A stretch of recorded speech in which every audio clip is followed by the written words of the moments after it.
Saudações do crente docente. Está no ar o CDCast, o podcast da sua lição bíblica. Eu sou o professor André William e estamos estudando a revista Lições da Palavra de Deus, da editora Central Gospel. E hoje teremos a aula da lição de número 2, que tem por título Saul, aquele que foi pedido. Gostaria de pedir a você que nos ouve aqui no canal do Crente Docente, que acompanhe o Crente Docente nas outras mídias, quer seja no Instagram, no Facebook, e aqui pelo YouTube você pode se inscrever no canal, ativar o sininho, deixar o seu like e compartilhar esse podcast. Cada vez que você compartilha, mais pessoas vão se inteirando deste assunto, deste bate-papo que nós temos aqui e tomam conhecimento deste canal para fim de que a palavra de Deus possa ser espalhada em todos os lugares. Também quero nessa oportunidade louvar a Deus pela vida do professor Edivanei Fernandes, o idealizador desse projeto. Que o Senhor Deus possa abençoá-la cada dia e fazer prosperar este trabalho. Bem, vamos à nossa lição. Saul, aquele que foi pedido. Você que já nos acompanha aqui sabe que as nossas lições de EBD, elas são pautadas por objetivos. Toda vez que você vai aplicar a sua lição, ela tem objetivos principais. Desta, temos 3. O primeiro, conhecer os motivos para o surgimento da monarquia em Israel. Segundo, compreender por que Saul, teve um fim trágico. E por último, entender que Deus prefere a obediência. Não só para Saul, que era um rei, não só para um sacerdote, não só para um profeta, mas isso diz respeito a todo aquele que se chama povo de Deus. Deus prefere a obediência. Obedecer é melhor do que sacrificar. Como introdução, eu gosto sempre de estabelecer umas bases para a nossa reflexão. É importante nós olharmos aqui essa lição como a transição do regime teocrático exercido direto por juízes, pessoas que Deus levantava esporadicamente, por uma teocracia monárquica. Ou seja, Israel vivenciou um período da sua história chamado período dos juízes, em que o povo se reunia esporadicamente em torno de um homem, ou alguma tribo se reunia em torno de um homem que Deus levantava, ou uma mulher que Deus levantava, a fim de trazer livramento a Israel ou uma parte, ou alguma das tribos de Israel. Parece que nesse momento Israel já não quer viver mais neste modelo. Ela quer reunir toda a sua força militar, toda a sua política em torno de um único nome. Por isso eles pedem um rei. Segundo ponto que eu estabeleço como base é a distinção dos modelos de operação de Deus por através dos juízes e por através do monarca. Por que digo isso? Porque o livramento que advinha do clamor do povo e do arrependimento do povo no livro dos juízes se dava da seguinte maneira: o povo se arrependia, voltava-se para Deus, invocava, clamava socorro da parte de Deus, e Deus levantava aleatoriamente um homem, uma pessoa no meio de Israel, dentro de uma tribo, a fim de livrar Israel. Na monarquia não. O monarca é a representação humana da liderança salvadora de Deus personificada em um homem. Ou seja, a figura do rei para Israel representa todos aqueles livramentos que eles tinham anteriormente. Parece que Israel não quer mais clamar a Deus no momento de angústia e pedir a Deus socorro. Tendo o rei, esse socorro já estava representado nesta figura. Pelo menos é isso que Israel acreditava. E isso é o nosso terceiro ponto, como base, vem de uma contextualização social que eles buscam mediante a observação dos povos vizinhos. Israel vivia cercada pelos cananeus, até porque ela havia falhado na sua missão de tomar a terra na sua totalidade e expulsar todos os povos que habitavam a terra, para que futuramente não lhe servissem de laço ou de tropeço. Mas nós vemos que Israel falhou, muitas das tribos falharam nessa missão, e por causa disso os inimigos estavam sempre ali. Israel, por se envolver com eles, por observá-los, começa a adquirir hábitos. No primeiro momento, Esses hábitos são culturais, são comportamentais, depois até espirituais, porque Israel cai em pecado diante de Deus por causa da idolatria, à semelhança do que esses povos praticavam. Mas no primeiro momento eles observam a forma de ação dos povos que lhes cercavam e buscam para si uma forma de governo à semelhança desses povos. Sobretudo nesse período que nós podemos demarcar aqui, esse período dos juízes, do início da teocracia, como a Idade do Ferro na região. Muitas nações estavam experimentando uma transformação tecnológica a nível militar, a nível cultural e a nível bélico, né? Da utilização das armas, do emprego das armas e da forma que eles fariam essas armas. Israel, do ponto de vista militar, é uma nação atrasada, porque Israel não tem um exército consolidado à semelhança dos seus inimigos. Eles eram convocados esporadicamente pelos seus juízes. Essas nações não, elas já tinham reis, já tinham exércitos consolidados e já tinham a cultura de guerra. Nós podemos ver lá no início do período dos juízes, Juízes capítulo 4, e isso não está muito distante da morte de Josué, que Jabim, rei de Canaã, ele tem 900 carros de ferro. Isso para a época é um diferencial bélico muito grande. Tanto que Israel é livrado de forma sobrenatural neste episódio. Nós vemos também que os filisteus, que é a principal ameaça do fim do período dos juízes e do início da monarquia, a Pentápole Filisteia, que era composta de Asdod, Asquelon, Ecrom, Gate e Gaza, também são peritos na utilização do ferro. Israel não domina essa tecnologia. Por isso eles se veem em necessidade diante dos seus inimigos. E eles entendem que o estabelecimento de um modelo de governo à semelhança das nações estrangeiras significaria necessariamente a estruturação do povo, a consolidação política, do fortalecimento de um exército. Por isso eles se veem em necessidade diante dessas demandas. Aí nós começamos a entrar no nosso ponto de número 1, que é o povo pede um rei. Porque ainda que o povo tivesse essa interpretação que a falta de um monarca os colocava em desvantagem em relação aos seus inimigos, essa não é a leitura que Deus faz da situação. Porque o próprio Deus vai prestar um desalento a Samuel, dizendo que essa rejeição que o povo fazia não era uma rejeição a Samuel, mas uma rejeição ao próprio Deus.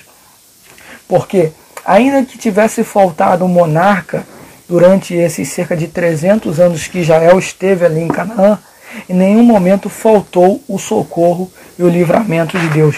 Deus foi muito capaz de prestar socorro no momento de necessidade em que Israel clamava ao Senhor. Ou seja, mesmo faltando um rei, mesmo faltando um capitão ali, a semelhança do que foi Josué, que unificou o país na entrada da terra, na entrada de Canaã, na possessão da terra prometida, ainda que faltasse essa figura centralizadora, ainda assim Deus levantava numa tribo, ou em outra, em um momento, ou em outra, pessoas revestidas pelo seu Espírito Santo, capaz de guiar o povo, ou até mesmo parte do povo, como foi no caso de Gideão, que foi uma fração muito pequena de homens que lutou contra o exército dos midianitas, e mesmo assim, diante deste grande exército, Deus deu o livramento por através de 300 homens.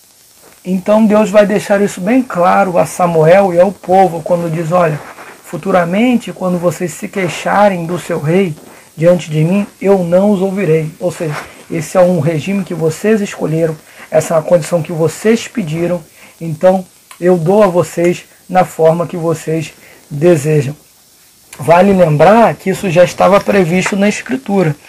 Deuteronômio capítulo 17, a partir do versículo 14, Deus fala que o povo pediria um rei à semelhança das nações vizinhas. Ora, se Deus já havia previsto isso, por que Deus presta esse desalento a Samuel? O que está claro aqui no texto é que há da parte do povo uma antecipação, visto que Deus exigiu do povo desse Israel de que entrasse na terra e eliminasse todos os seus inimigos, a fim de que o povo não fosse influenciado pela cultura, pela religião, pela forma de governo, por nenhum hábito do povo cananeu. Mas o povo começou a conviver com esses povos vizinhos, começou a absorver, no primeiro momento, o modelo de governo. Posteriormente, os próprios pecados das nações circunvizinhas a Israel e do povo que estava no meio deles começou a influenciar o povo e trouxe desgraça, não só militar, mas espiritual, à nação de Israel. Nós sabemos que depois disso, Deus aí sim levantou um homem segundo o seu coração, que é para que pudesse guiar o povo em toda a sua vontade. Mas neste momento aqui, eles estão rejeitando, e Samuel se encontra rejeitado por este povo, porque os anciões vão dizer que eles não querem mais que seja perpetuada a dinastia de Samuel governando sobre eles. Só que Deus puxa para si essa queixa do povo e diz: Samuel, eles não rejeitam a você, eles rejeitam a mim. Ou seja, quando eles rejeitam a pessoa que Deus enviou, eles estão rejeitando a própria vontade de Deus para eles. Então essa rejeição não é contra você, Samuel, é contra mim. Eu farei como eles querem. Eu darei uma pessoa que eles estão pedindo para que governe sobre eles. Mas Deus presta contra eles um esclarecimento, dizendo que isso acarretaria impostos, isso acarretaria uma demanda social diferente da que eles estavam acostumados.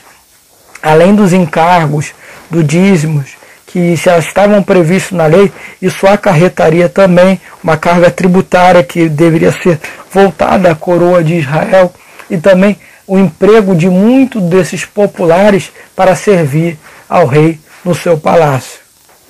Mas mesmo assim o povo parece estar muito determinado dessa sua vontade e rejeita o conselho de Deus e reitera a Samuel que eles querem de fato um homem que governe sobre eles à semelhança do que são as nações vizinhas.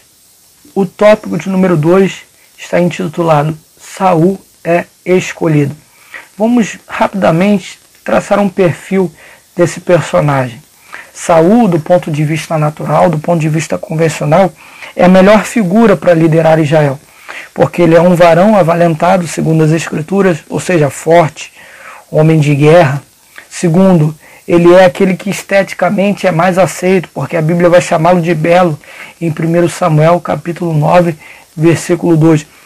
E por último, ele era de uma família de posses. O seu pai, que, segundo as Escrituras, era um homem muito influente e de muitos bens, lá em 1 Samuel capítulo 9, versículo 1, vai falar isso. O próprio episódio em que Saul aparece no primeiro momento denota a riqueza da família, porque as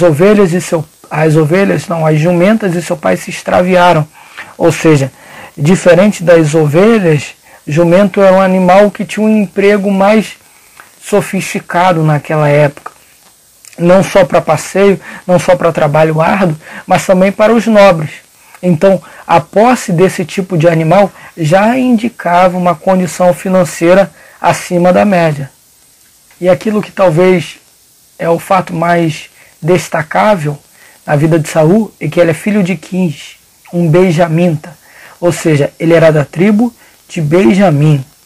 Ora, se nós olharmos o final do livro dos Juízes, nós vemos que a tribo de Benjamim, por causa de um pecado, de uma região bem específica deles, entrou em litígio, em guerra contra o próprio Israel, contra as outras tribos de Israel, e o quão difícil foi para Israel subjugar a tribo de Benjamim, que quase foi exterminada. Então este momento aqui é um momento de renascimento da tribo de Benjamim, mas isso já denota a força militar deles, a capacidade de luta deles.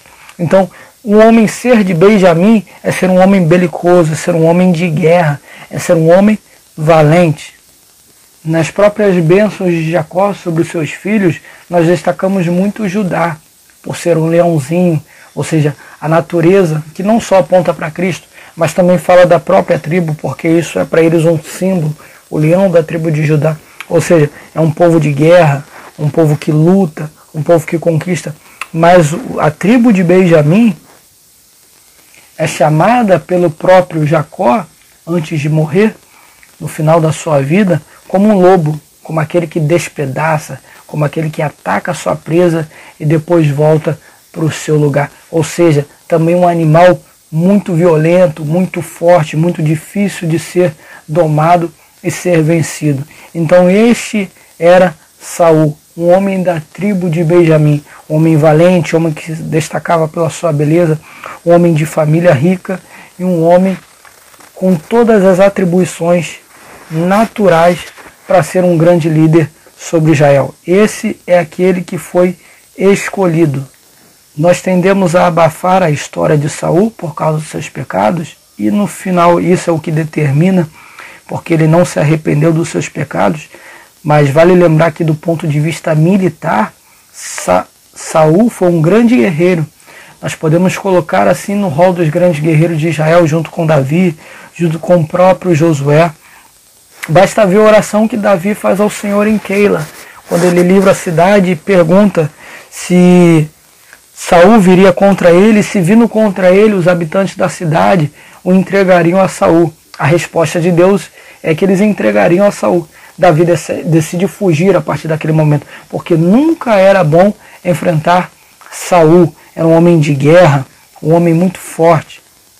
Ele é apresentado na Escritura também como um homem que manuseava muito bem armas. Nós vemos lá no episódio de Davi, quando já está no palácio, servindo a ele, ele começa a ter ciúmes de Davi. Então, tomado de um espírito mau da parte de Deus, ele tenta ferir a Davi com uma lança. Então ele manejava a lança. Mas também nós vemos lá no cântico que Davi pressa com a sua morte, que esse Saul também era muito hábil na espada. Tudo isso que diz a Escritura a respeito de Saul denota-o como um grande líder militar. Saul não foi fracassado nas suas estratégias militares. Ele foi um fracasso moral e espiritual, porque Deus ungiu para guiar Israel nas lutas do Senhor. E assim ele o fez. Saul representa tanto o exército de Deus naquele período que os filisteus, quando o matam, querem tripudiar de Saul usando o seu corpo para ser exibido, porque é um grande troféu para os filisteus vencerem o exército de Saul. Da mesma forma que tentaram tripudiar de Sansão, mas isso com Sansão em vida, tentaram fazer com o corpo de Saul, exibindo por um grande tempo. Todavia, mesmo sendo Saul esse homem capaz, talentoso, ungido por Deus, ainda assim fracassou. Fracassou por causa das suas escolhas. As escolhas equivocadas de Saul trouxeram-no à reprovação de Deus. Ele se mostrou um líder fraco, que temia o abandono do povo e preferia a aliança com seus inimigos ao invés de esperar o socorro de Deus. Saul sempre que, quando pressionado, o medo de perder o povo, o medo de perder a liderança, medo de perder a coesão do seu exército e do apoio popular, ele se adiantava fazendo tarefas que não devia fazer. Ao invés de esperar o sacerdote, sacrificava. Ao invés de obedecer completamente a ordem do Senhor, resolve interpretá-la de maneira mais conveniente, poupar o rei e os animais inimigos, entendendo que isso poderia ser mais satisfatório do seu ponto de vista. Essas escolhas trouxeram desgraça sobre Saul, e por isso Deus o rejeitou. E esse é o tópico de número 3. Saul, o rei Saul, foi rejeitado por Deus. Deus desejava um monarca, um líder, que fosse capaz de conduzir o povo dentro da obediência, dentro do temor ao Senhor. Obviamente que Saul não foi esse homem, porque o seu próprio exemplo de vida negou a obediência a Deus, tanto que Samuel o reprova dizendo: obedecer é melhor do que sacrificar. 1 Samuel 15, 22. Essa era a leitura que o povo tinha que ter quando olhava para o seu representante maior, de que temer ao Senhor é o objetivo daquele homem, daquela pessoa e, por consequência, de toda a nação. Saul não serviu bem essa missão e, por causa disso, ele perdeu a unção de Deus. Ou seja, a escolha que Deus fez por Saul não foi uma escolha equivocada. O que causou desgraça a Saul foram suas próprias escolhas. O texto bem claro dizer que ele era uma pessoa capaz, ele era uma pessoa competente, ele era uma pessoa valente, era uma pessoa que no princípio das suas batalhas foi vitorioso porque lutou com a força de Deus, com fé em Deus, mas com o avanço do seu governo entendeu diferente. Entendeu que as suas decisões políticas poderiam gerenciar melhor o seu governo ao invés de confiar plenamente em Deus. E por causa disso, Samuel lhe antecipou: o seu trono não será confirmado. Apenas um apontamento interessante de se fazer é que essa reprovação de Deus vem logo no início do seu governo, lá em 1 Samuel capítulo 13, não na batalha contra o povo de Amaleque, mas a batalha contra os filisteus, que ele se antecipa e sacrifica, fazendo um trabalho que era restrito a Samuel. E por causa disso, disse Samuel a ele, que o Senhor buscaria um homem segundo o seu coração, um homem que executasse a sua vontade, um homem que fizesse toda a vontade do Senhor. Ora, sendo isso já no segundo ano do seu reinado, nós vemos que Saul reinou 40 anos sobre Israel, mas ele viveu os últimos 38 anos do seu reinado sobre a reprovação do Senhor. Davi também reinou 40 anos. Nós poderemos até entender que a reprovação de Deus traria imediata substituição a Saul, mas não foi o caso. Deus suporta Saul na sua desobediência durante 38 anos, enquanto prepara um homem segundo o seu coração, que é Davi. Então, o que nós podemos entender a partir disso, por comparação, que Saul viveu quase que inteiramente o seu reinado sob a reprovação de Deus, enquanto Davi viveu quase que inteiramente o seu reinado sobre a aprovação e a condução do Senhor. Por isso, Saul também foi de um estado muito ruim a um estado muito pior. Basta ver o final da sua vida, como ele termina por causa disso. Porque ele viveu as angústias de que seria substituído por Deus, mas isso por causa do seu pecado e da sua desobediência. Não que Davi e os seus descendentes não tenham pecado quando reinaram sobre Israel ou sobre Judá. Não é isso que nós estamos tratando aqui. Todos eles pecaram. Todo homem peca. O que está em questão aqui é que o endurecimento no coração de Saul se deu porque ele não temia perder a presença de Deus. Ele temia apenas temer o governo, temer o controle do povo, temia perder o exército, o controle da nação como um todo. Tanto que depois de Samuel reprová-lo, em 1 Samuel 13, ele ainda pede a Samuel, mesmo assim, mesmo tendo o Senhor me rejeitado, vai comigo diante do povo, como se a presença do sacerdote significasse a presença de Deus aprovando a conduta de Saul. O que ele queria era uma estética, o que ele queria é a imagem do homem, daquele que é sacerdote e é profeta, apoiando ele, mas não o sustento de Deus para o seu governo. E por amar o poder, por amar o governo, por amar o seu cargo e a sua função, mais do que amar e obedecer a Deus, Deus o reprovou. E foi em busca de um homem que fosse melhor que ele, um homem que fosse capaz de fazer toda a sua vontade, um homem segundo o seu coração. E o tópico de número 4, o fim trágico de Saul. Nós sabemos que Saul morreu no mesmo dia que morreram seus filhos, numa batalha contra os filisteus. Isso é interessante destacar. A morte de Saul, ainda que não seja diretamente pela mão de um filisteu, mas o cerco que lhe causou a derrota e a morte dos seus filhos vieram pelos filisteus, ou seja, a desgraça final e fatal de Saul veio pelos quais o Senhor estabeleceu Saul como inimigo, como juiz, ou seja, porque um rei foi estabelecido diante dessa necessidade de lutar contra as nações estrangeiras, de liderar o povo militarmente, politicamente, contra esses inimigos que, vez ou outra, estavam levantando guerra contra Israel.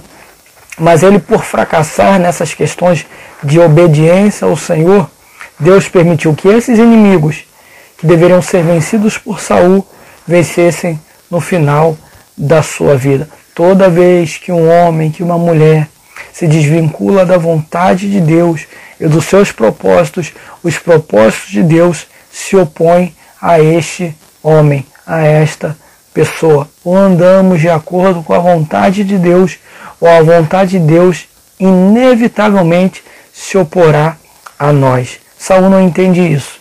Ele prefere o governo às custas de tudo, mesmo que seja necessário consultar uma pitonisa, uma feiticeira, para ver que talvez ele encontre Samuel falando com ele. Essa era a sua expectativa.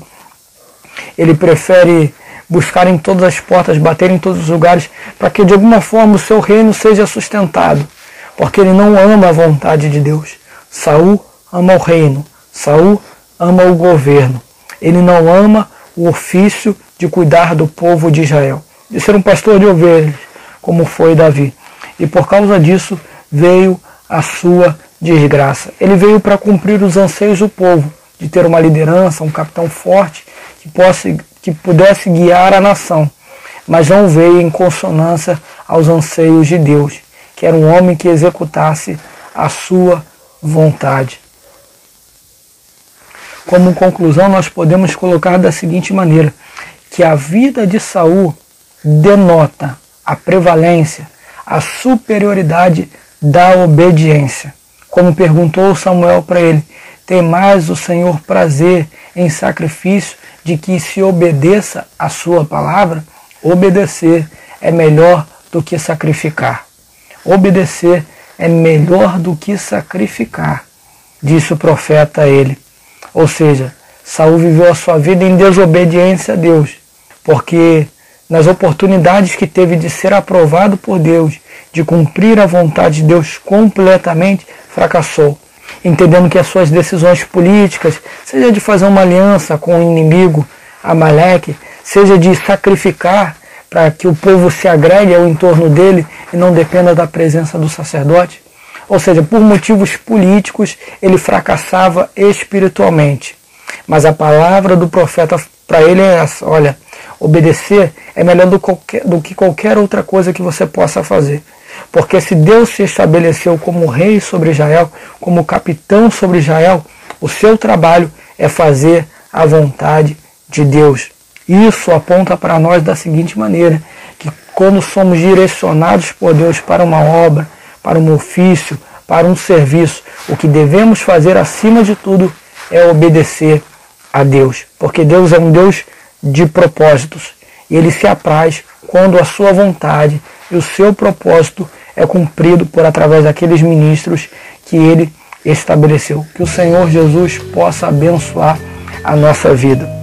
Que possamos ser mais parecidos com Davi do que foi Saul. Nós podemos ser tementes a Deus, porque talentos Saul tinha, aptidões Saul tinha, valentia Saul tinha, mas lhe faltou o essencial: cumprir a vontade de Deus, obedecer a sua palavra. Que o Senhor Jesus nos abençoe. Amém.